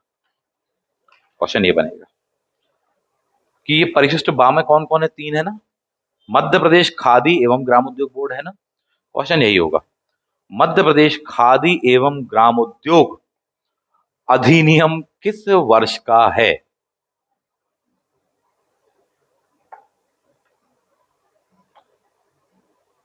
किस वर्ष का अधिनियम कहलाता है? एक्ट। 4 ऑप्शन मिलेंगे, 1956, 1956, 1960, 1976, 1978। क्या लगाओगे? पक्का है ना 1960? तो आपने कहा कि है, तो आपने जैसे ही कहा ना कि है, तो मतलब इसके बाद में कोई बात है ही नहीं, मेरे शब्द ही कानून है, बात ही खत्म हो जाती है। लेकिन वहीं यदि यह कहा जाता कि नहीं सर शायद 1960 होना चाहिए, तो बात फिर आगे गुंजाइश बचती। वैसे इसका सही उत्तर है 1978। क्लियर बात है ये। कुछ ऐसे क्वेश्चन होंगे और जो कि रिलेवेंट किससे हैं? आपके सिलेबस से हैं साहब, पूछ लिया जाएगा। आगे बढ़ें। माइक वाइक ऑन करके ऑफ कर लिया कीजिए साहब, बड़े बड़े बच्चे हैं, 7वीं के बच्चे हैं नहीं बेचारे, क्यों बोलना पड़ता है बार-बार। अगला क्वेश्चन इसी में होगा, मध्य प्रदेश खादी एवं ग्रामोद्योग बोर्ड का गठन किस वर्ष में हुआ? तो उसका जवाब है 1960-61। क्लियर। इसी तरह क्वेश्चन पूछा जाएगा, भारत का जो है khadi and village industry commission, उसका गठन कब किया गया?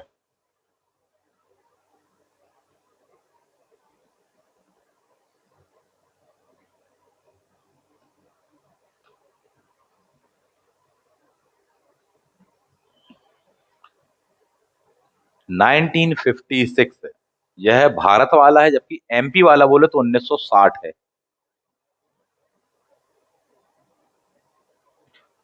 खादी तथा ग्राम उद्योग बोर्ड भारत सरकार ने जो बनाया था 1956 में, जबकि मध्य प्रदेश शासन ने 4 साल के बाद में 1960-61 में बना लिया था। मामला क्लियर है। इसी प्रकार से क्वेश्चन एक और होने वाला है, कुटीर उद्योग बोर्ड भारत सरकार वाला कब बना?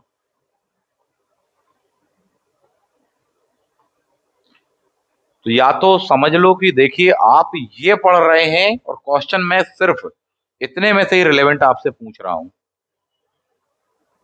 और अपन अगर अटक रहे हैं तो समझ जाओ कि क्वेश्चन कहां कहां से निकल के आएंगे। आपको एडवांस में बता दे रहा हूँ ये सब क्वेश्चन। आप में से कई लोग इस बात को अनुभव करेंगे कि सर जो क्वेश्चन पेपर में आने वाला था वो आपने पहले ही बता दिया था साहब। आपको मिलेंगे ये क्वेश्चन, आप देख लीजिएगा रिकॉर्डिंग्स। ठीक, तो ध्यान रखो 1954 है वो। आगे बढ़ जाते हैं। तो ये पॉइंट वहां दिए हैं, इस टाइप से क्वेश्चन होने वाले, और भी क्वेश्चन होंगे। संत रविदास मध्य प्रदेश हस्तशिल्प हथकरघा विकास निगम कब बना, मुख्यालय कहाँ है, सबका लाइन से भोपाल में ही होने वाला है। ये जो फॉर्मेटिंग कर रहा हूं मैं क्वेश्चंस की, इनका चाहूं तो पूरे टेस्ट सीरीज बना दूं, वो आपसे ले लेता, परंतु उतना समय अभी आपके पास में नहीं है, इसलिए मैं आपको सीधे लाइव क्लासेस के दौरान में पूरे के पूरे क्वेश्चन बता रहा हूं। देखो यहाँ से ये बनेगा, यहाँ से, और आपके पास भी अच्छा होता है कि न्यूनतम समय में आप उसको सीखने समझने का प्रयास कर लें साहब।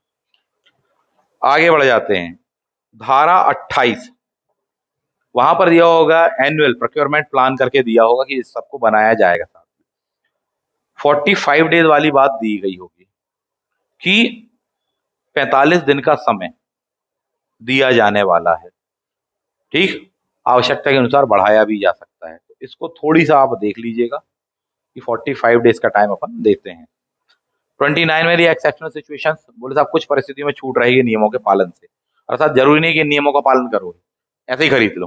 बोले कब, किन परिस्थितियों में, वो 29 में दिया है। जैसे प्राकृतिक आपदा हो, जैसे कोविड आया था अभी, दंगे हो, ठीक, कोई दुर्घटना इत्यादि, अग्नि दुर्घटना वहां पर लिखा है, तो ये सब चीजें हैं, ठीक। पार्ट बी में दिया है जहां पर सामग्रियां बाह्य पोषित परियोजनाओं जैसे वर्ल्ड बैंक, एडीबी आदि के अंतर्गत उनके नियमों प्रावधानों के तहत परचेज की जाने वाली, ठीक है, तो इसके लिए नियमों में छूट रहेगी, क्योंकि जब वर्ल्ड बैंक देगा ना तो वो कहेगा कि ये सामग्रियां यहाँ यहाँ से ले लीजिए, हमारी प्राथमिकता है, क्योंकि फाइनेंस पूरा वो कर रहा है। बोले हाँ भैया पेमेंट आपको करनी है, आप बता दो कहाँ से क्या कैसा लेना है, तो फिर कौन से नियमों के तहत नहीं, ये नहीं, उनके वाले के तहत। कनेक्ट कौन कौन हो गया, वर्ल्ड बैंक और एडीबी करके हो जाने वाला था। फिर क्वेश्चन ऑफ वर्ल्ड बैंक और एडीबी में से बनेगा, ठीक, तो इस बात को ध्यान रखना, पूछेगा कि ब्रेटन वुड की तिड़वा बहनें किनको कहा जाता है। बोले सर जुड़वा बहनें पढ़ के आए थे हम, तो नॉर्मली पढ़ने को मिला होगा जुड़वा बहनें, तो जुड़वा बहनें कहलाती, पहली है वर्ल्ड बैंक, दूसरी कहलाती आईएमएफ, जबकि तिड़वा कहिए तो तीसरी का नाम है वर्ल्ड ट्रेड ऑर्गेनाइजेशन। क्लियर, इनको ध्यान रखिएगा। अगेन इस पर ही क्वेश्चन हो जाने वाला है, बहुत साधारण था, वर्ल्ड बैंक का मुख्यालय कहाँ है, वर्ल्ड बैंक में कितने सदस्य देश हैं, वर्ल्ड बैंक के वर्तमान में हेड कौन है साहब जी, या अध्यक्ष कौन है साहब जी, ऐसे करके क्वेश्चन होगा। वहीं पर एडीबी के बारे में एक बहुत ही फेमस क्वेश्चन आता है, जो एडीबी का गठन कब हुआ, बोले 1960 में हुआ, ठीक है, ठीक, इस तरह से करके, सॉरी एडीबी यानी एशियन डेवलपमेंट 1966-67 वाला है। इसका पूछा जाएगा, बोले इसका मुख्यालय कहाँ है, तो बोले फिलीपींस की राजधानी मनीला में है, ऐसे करके दिया होगा। अगला क्वेश्चन इसमें होगा, बोले इसमें कितने मेंबरिंग कंट्रीज हैं, तो ये बहुत ही बेसिक से क्वेश्चन है, उनको ध्यान रख लीजिएगा, बनना चाहिए। 30 नंबर पर दिया है लोकहित में राज्य शासन नियम नंबर 6 के पालन में छूट प्रदान कर सकता है, ठीक है। 31 में दिया है कुछ नियम भंडारों के क्रय के मामले में प्रशासकीय विभागों को एक वित्तीय वर्ष के अंतर्गत कुछ छूटें रहेंगी, 1 लाख रुपए तक की छूट रहेगी अगर विभाग अध्यक्ष की अनुमति है, तो 1 लाख से 5 लाख तक की रहेगी, बोले साहब प्रशासकीय विभाग है यदि वहां पर, तो ऐसा करके दिया है, ठीक। 32 में दिया सेवा शुल्क की सीमा ज्यादा से ज्यादा कितनी हो सकती है, बोले साहब 2% हो सकती है। 33 में दिया ईमर्स पोर्टल के माध्यम से इंफॉर्मेशन, ठीक है। 34 में दिया है आपको मोस्ट मोस्ट इंपॉर्टेंट, अगर इन नियमों का उल्लंघन किया जाता है तो उसके तहत रिलेवेंट ऑफिसर्स पर कार्रवाई की जाएगी मध्य प्रदेश के। किन नियमों के तहत, मध्य प्रदेश सिविल सेवा आचरण नियम 1955 के तहत उसे कदाचार माना जाएगा, उसे इनडिसिप्लिन माना जाएगा, अनुशासनहीनता माना जाएगा, और उसके तहत कार्रवाई की जाएगी। ये प्रावधान आपको वहां पर दिए हैं। तो अपन गुजर गए हैं इतनी सेक्शनों से, और अपन आ गए कहां पर, वस्तुओं से संबंधित जो जो नियम है वो अपन ने देख लिए। इसकी अगली क्लास में हम पढ़ने वाले हैं सेवाओं से संबंधित प्रावधान। अब इसमें आप इसको पढ़ लिया आपने, रिवीजन कर लेना, धाराओं पर या नियमों नंबरों पर मैंने ज्यादा जानबूझकर अभी फोकस नहीं किया, आखिरी में अपन उसको कंक्लूड करेंगे। पहले अपन जान तो ले, परिचित तो हो जाएं, दिमाग में मोटे तौर पर उसके कॉन्सेप्ट बैठ तो जाएं, एक एक धारा रटवा देंगे, एक एक नियम नंबर रटवा देंगे, ना लो टेंशन। और पहले मैं चाहता हूं आप अपने तरफ से एफर्ट लगाइए। क्लियर है, समझ में आया? एनी डाउट, कोई प्रश्न इनसे संबंधित कुछ पूछना हो तो आप पूछ सकते हैं।